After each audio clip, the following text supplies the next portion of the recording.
Most of us start our day the same way. Imagine life without fresh water. Brushing our teeth, we use water. Taking a shower, we use water. Morning coffee or tea, we use water. Our lifestyle affects water every single day. Each day we prioritize our activities, running here and there, working hard to get chores done. While making sure everything gets accomplished, our most vital natural resource is in danger: our water.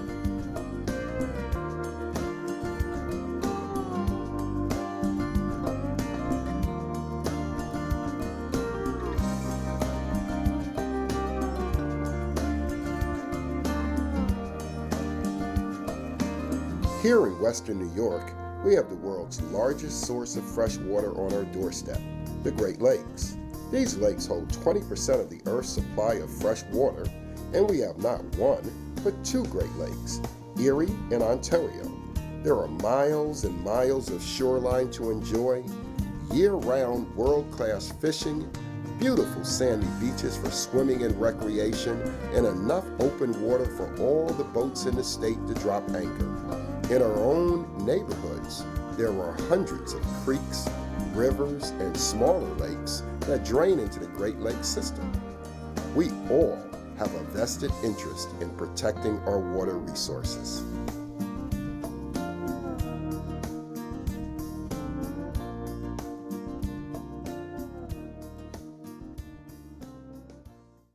Beginning in 2002, 41 municipalities in Erie and Niagara County banded together as the Western New York Stormwater Coalition to collaborate on stormwater management. These communities work diligently to develop and implement a shared stormwater management program that educates and involves the public, that identifies and eliminates sources of stormwater pollution, and that establishes good practice in their own daily municipal activities. You'll see the program in action when you spot the stormwater pollution prevention message in municipal buildings and at community events, or when you participate in community cleanup events.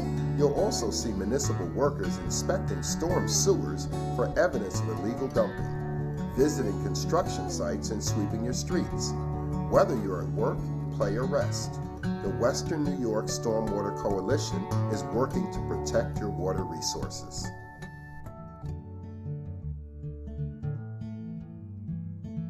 The Great Lakes really attracted prosperity to this area, and a century ago the entire Industrial Revolution sort of benefited from being here on the Great Lakes.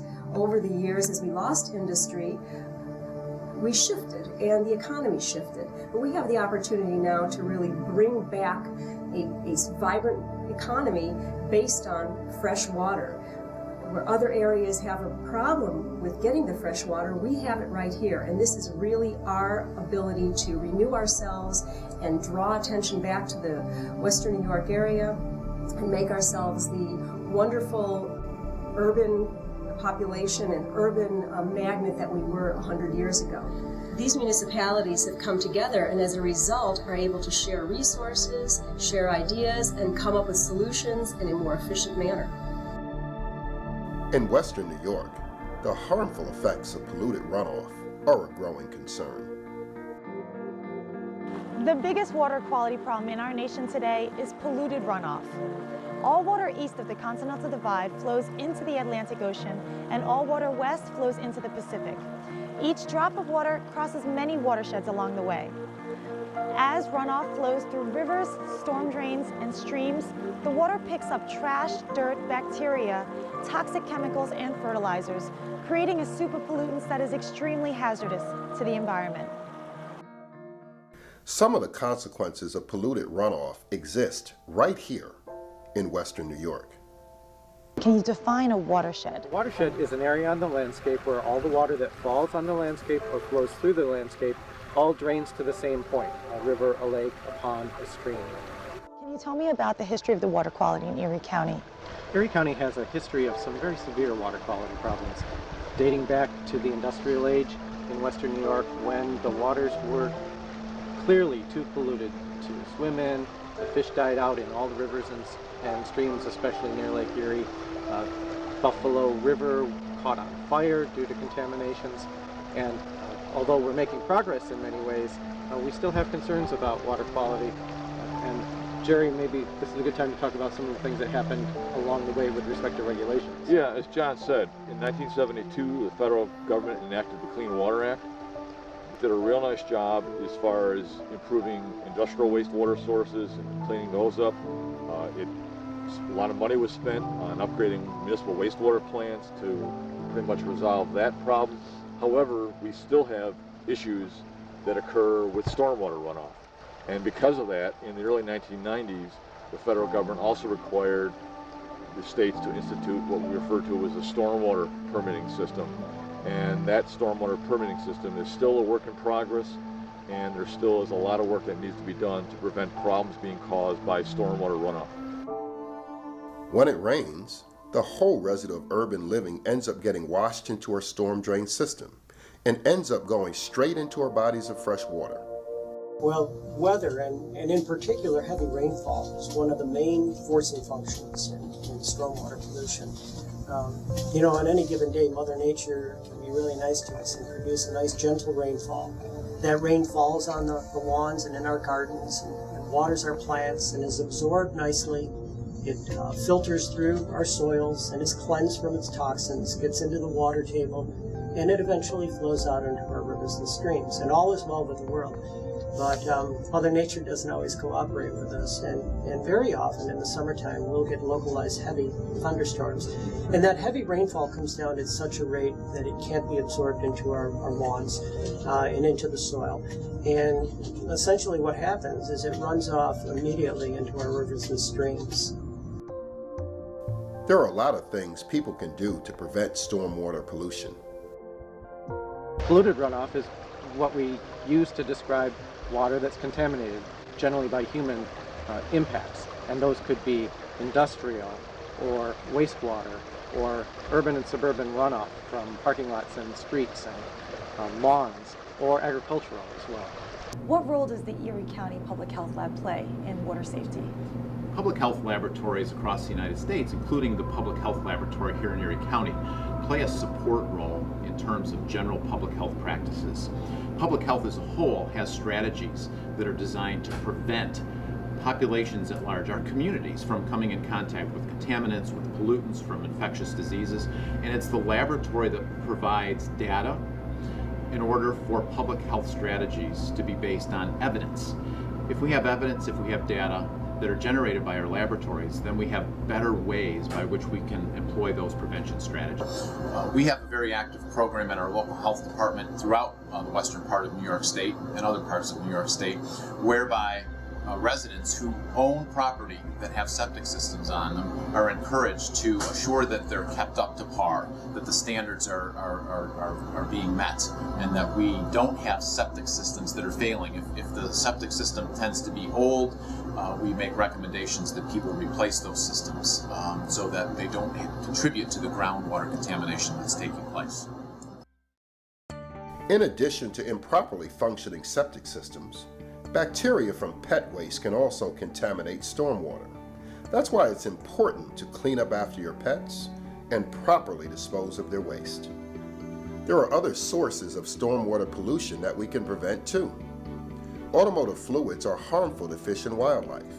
An oil spot or a puddle of antifreeze in a parking lot or on your driveway will be washed into a storm sewer when it rains. So keep your vehicles in good repair and watch for leaks.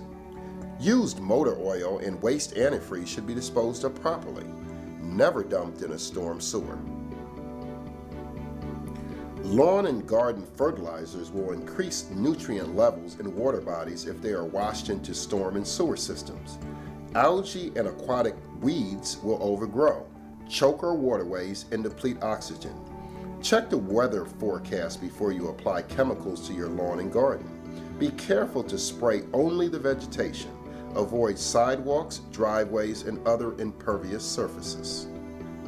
Automotive fluids, fertilizers, pesticides, And any product that you use that has a warning label identifying it as toxic or hazardous to the environment should never be dumped in a storm drain or put into household trash. Dispose these products at a community household hazardous waste collection. Both Erie and Niagara County have programs. Many of our communities are implementing green space strategies, such as rain gardens and green roofs. What you're looking at on the left is an example of a green roof. Green roofs have an enormous environmental benefit, from stormwater management to keeping our sewers running smoothly, in addition to heating and cooling efficiencies, reflecting the heat in the summer, keeping the building cooler, and absorbing that heat in the winter to keep it warmer. It's also a wonderful extension of the habitat in an urban environment. Birds, butterflies, and bees all enjoy a space on a green roof. The best way to learn about green roofs is to look at some great examples online.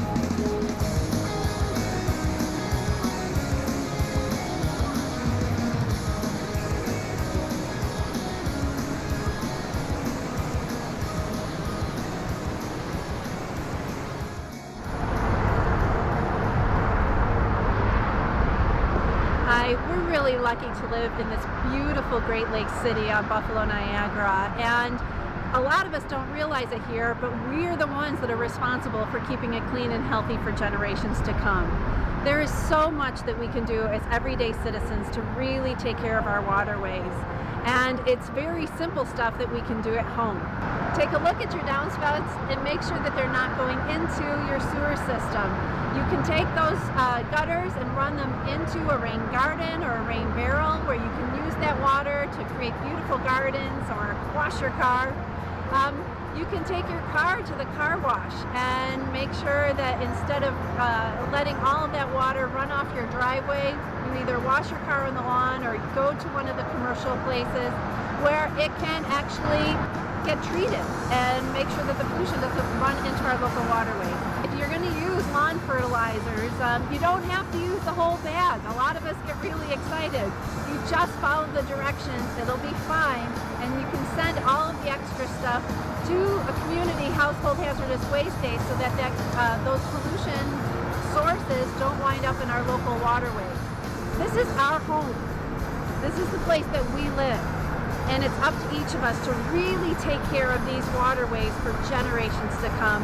And you've each got the tools to make it happen right in your own lives.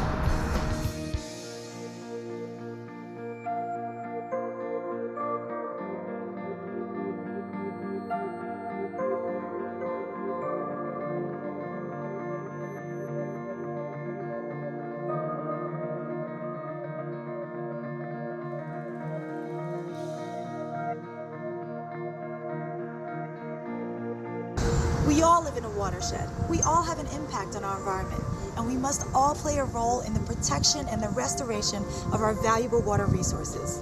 Log on to find out how you can make a difference.